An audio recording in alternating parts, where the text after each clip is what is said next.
Greetings and welcome to my little corner of YouTube. My name is Lindsay Pogue, and today I am answering kind of a three-part question about co-authoring.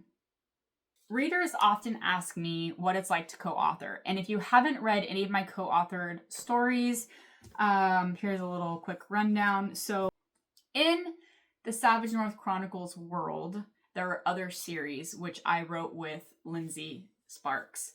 So the ending series, this is book one in the ending series, this is after the ending. And this book specifically was my first book that I've ever published, okay? So my first experience writing was co-authoring a book with somebody. So that's why I get this question a lot. We then went on, this is a 6-book series. Then we went on to write this series, also in the same world, but this takes place 300 years later after the Savage North Chronicles and after the ending series. And this is the Ending Legacies. This is the first book in this series.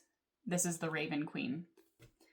Now that you have a little rundown of that, co-authoring. 3 different things that I kind of wanted to address here.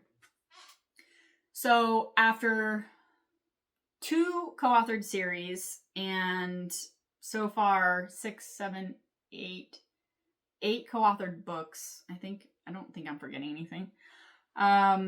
And over a decade later, we definitely have had some experience in the co-authoring realm of authorship, okay?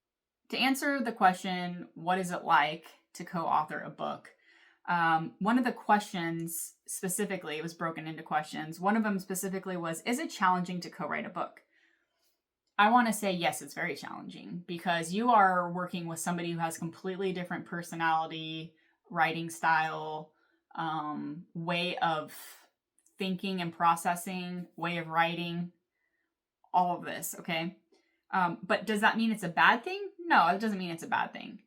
But yes, writing with somebody else can be difficult because everybody has a different way that they process information and they actually write a story. Some people really get their first win first thing in the morning, and that's when their mind is racing and they have all these things they want to get on page.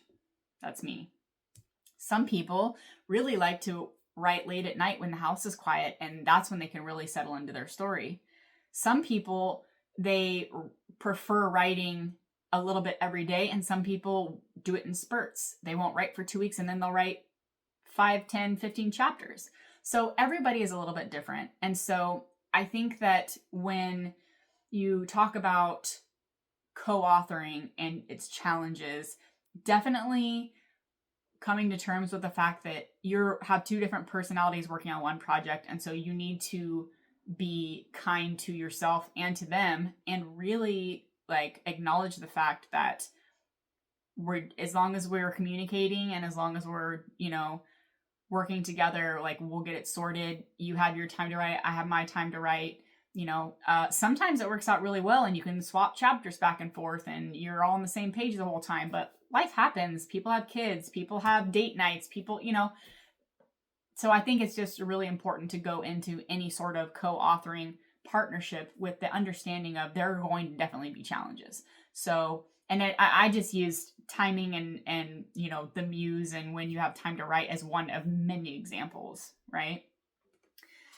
The other thing that is something to take into consideration, Debbie was asking, what happens when one of you starts changing things? So I think it really depends. I can only speak from my experience, and after doing 2 series and multiple books with my co-author, we really kind of got things down to, and I'm not going to say a science because nothing's perfect, and again, you have to have some, allow yourself some wiggle room because life happens, but we really got down to a method anyway that really works for us, and that is, it starts with us building the world together, building the timeline together, figuring out our characters and how they're going to play off each other, who's writing who, a pretty, I wouldn't say really extensive outline, but a basic enough outline so we know where the story is going, right? Because our process specifically is we're going back and forth with POVs. We need to know what's happening in each person's chapter so that we're not double dipping, so that she's not writing one thing and, oh, I just wrote that. And then you wasted all this time. So we already have timelines and plots in place. So if somebody starts kind of going off track a little bit or changing things, usually, like, I can't see either one of us just saying, you know what, I'm not even going to say anything. I'm just going to change this. No, what we do is we come together, we have a conversation, like, hey, what do you think about this? I think it could work, or we can put it in the next book, or I really like that, but then we'd have to change this. So we really have to, it's really about communication and what we can figure out together to make that person, whatever that person is feeling really passionate about, how can we make it work? And sometimes it doesn't. And sometimes we have to have one of those, you know, like, all right moments. But that's just the way that it goes if it doesn't make sense. The other thing that is really helpful is, and I'll talk about, that kind of leads me into the second part of writing seamless.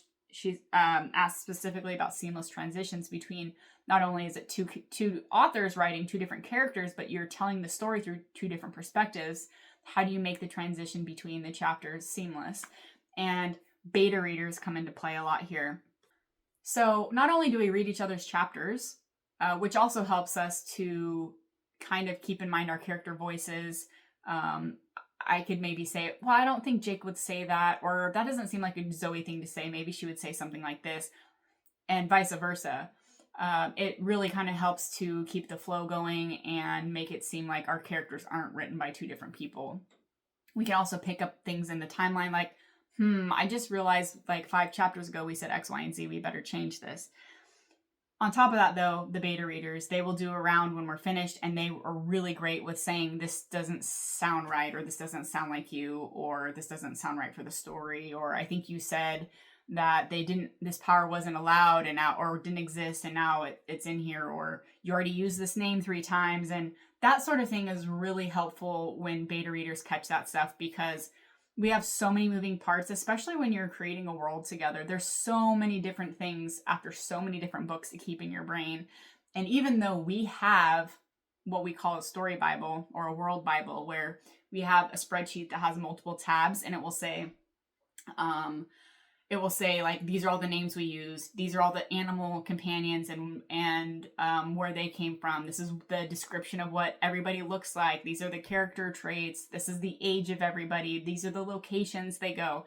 There is so much to keep track of, especially after you get past 1 book and 2 book and 3 books and 4 books and 5. And you're just like, okay, you have now written 2 series all in the same world. That's a lot to keep track of. And so we definitely do our due diligence when it comes to tracking, but there's always going to be things that we don't catch because it's just so much information to hold. And again, having those beta readers really help us make it pretty seamless in transition, because they can really kind of help us keep track of what we're doing, essentially, and making sure we're not confusing everybody.